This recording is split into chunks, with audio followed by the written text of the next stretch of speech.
Mayong adlaw mga day. For today's video ay magdi-DIY tayo ng hair color. So this was last week bago ako mag-birthday, kaya ayan, napagtripan ko na naman ang aking buhok. Lagi ko na po itong ginagawa, kaya trip ko na naman siya today. Thank you, my supportive palangga. Hindi ko alam kung ako lang ba, pero pag kulay yung buhok ko, parang ang tamlay ng buhay ko. Nung nasa showtime pa ako, laging maiksi lang yung buhok ko, tapos iba-iba talaga yung kulay. May green, may gray, may blue, minsan meron pang puti, ganon.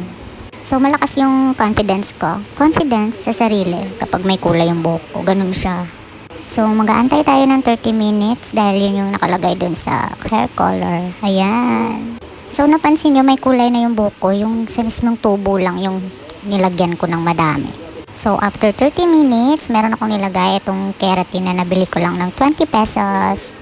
Yung pangkulay pala is nabili ko lang siya ng 65 pesos.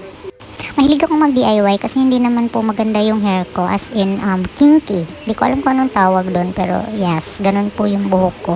Kasi nung nasa showtime ako, talagang sira na yung buhok ko kasi binibleach talaga siya para ma-achieve ko yung kulay na gusto ko. Katapos kong maligo at ayan na siya. Hindi naman siya ganun ka-perfect, pero happy na ako. Less than 100 pesos lang yung nagastos ko. Ganda-gandahan na siya, girls. Ayan na. Mahilig din ba kayong mag-DIY? Ano kaya yung magandang kulay next? Hehe, mau lang to. Bye!